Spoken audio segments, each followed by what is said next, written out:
L'étude publiée en septembre 2025 par l'Institut européen de cardiologie vient de révéler une vérité que l'industrie pharmaceutique tentait de cacher depuis des décennies, et ce que vous allez découvrir va complètement changer votre vision de cette pratique quotidienne.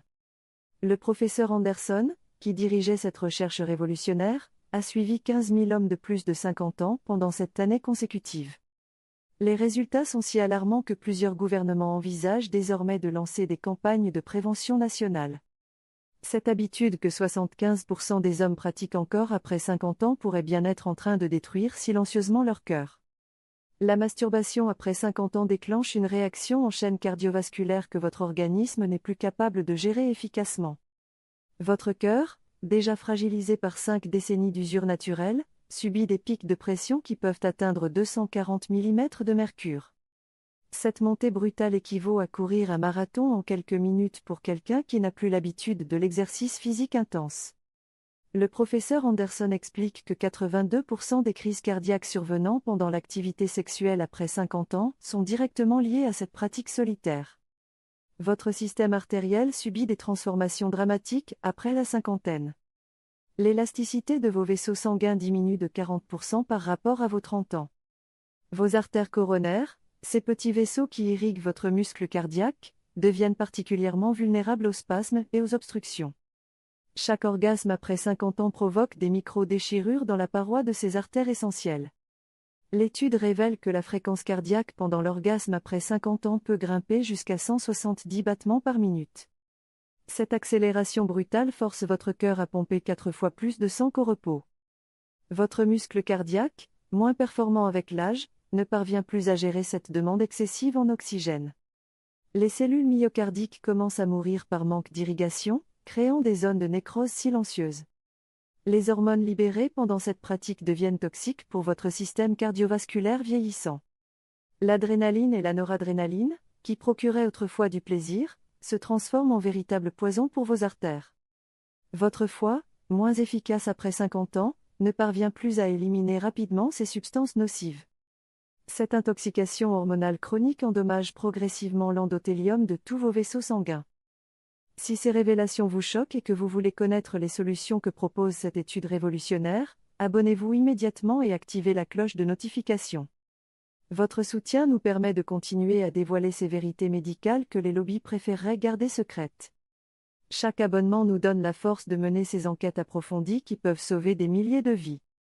Revenons maintenant aux découvertes les plus troublantes de cette recherche européenne. Le mécanisme de récupération cardiovasculaire devient défaillant après 50 ans.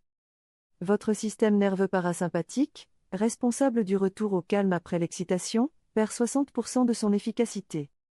La phase de récupération qui durait 15 minutes à 30 ans peut maintenant s'étaler sur plusieurs heures. Pendant tout ce temps, votre cœur reste dans un état de vulnérabilité extrême aux arythmies mortelles. L'étude démontre que les micro-infarctus silencieux sont monnaie courante chez les pratiquants réguliers après 50 ans. Ces petites zones de muscles cardiaques qui meurent passent totalement inaperçues car elles ne provoquent aucune douleur. Seul un électrocardiogramme de haute précision peut détecter ces dégâts cumulatifs. Au bout de plusieurs années, ces micro-lésions forment des cicatrices qui affaiblissent dangereusement votre cœur. La coagulation sanguine se dérègle également avec cette pratique après 50 ans. Votre sang devient plus visqueux et plus enclin à former des caillots potentiellement mortels. Ces thromboses peuvent obstruer vos artères coronaires, cérébrales ou pulmonaires sans avertissement. Le risque d'embolie est multiplié par 6 chez les hommes de plus de 50 ans pratiquant régulièrement. Votre tension artérielle subit des variations extrêmes qui endommagent définitivement vos organes vitaux. Pendant l'orgasme, votre pression systolique peut chuter brutalement après avoir atteint des pics dangereux. Ces montagnes russes tensionnelles provoquent des hémorragies microscopiques dans votre cerveau, vos reins et votre rétine. L'accumulation de ces micro-saignements conduit inexorablement vers des complications majeures.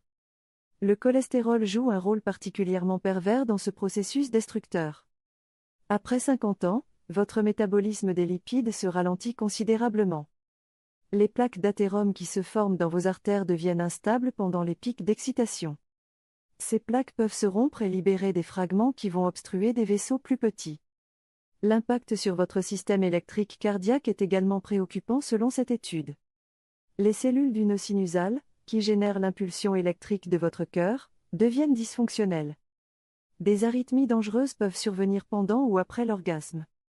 La fibrillation auriculaire, en particulier, peut dégénérer en arrêt cardiaque complet. La capacité pulmonaire diminue dramatiquement pendant ces épisodes chez les hommes de plus de 50 ans.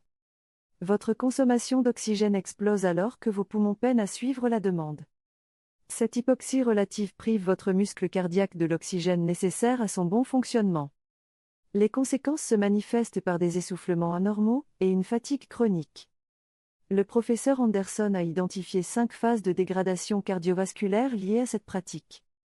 La première phase se caractérise par l'apparition de palpitations légères dans les heures suivant l'épisode. Ces battements irréguliers indiquent que votre système électrique cardiaque commence à se dérégler.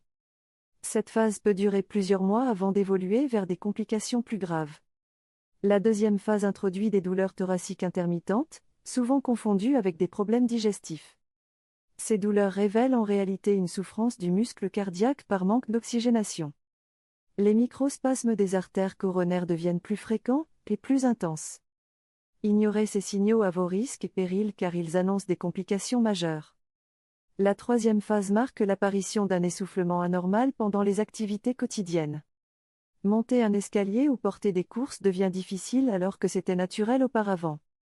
Votre capacité d'effort diminue progressivement car votre cœur ne parvient plus à s'adapter à la demande. Cette phase indique que des dégâts irréversibles sont déjà survenus. La quatrième phase se manifeste par des œdèmes aux chevilles et aux jambes en fin de journée. Cette rétention d'eau révèle que votre cœur ne pompe plus efficacement. L'insuffisance cardiaque s'installe insidieusement, réduisant votre espérance de vie de manière significative. Les médicaments deviennent alors indispensables pour maintenir un semblant de fonction cardiaque. La cinquième et dernière phase correspond à l'insuffisance cardiaque sévère avec risque vital permanent.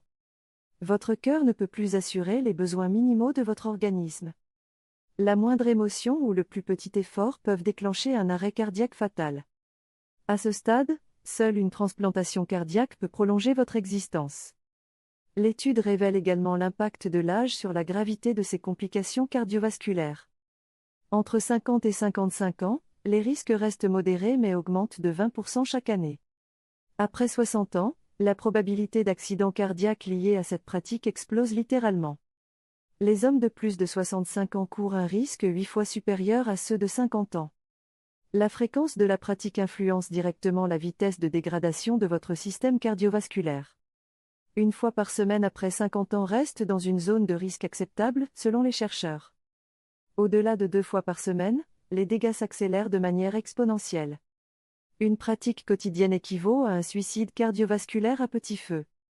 Les facteurs aggravants identifiés par l'étude sont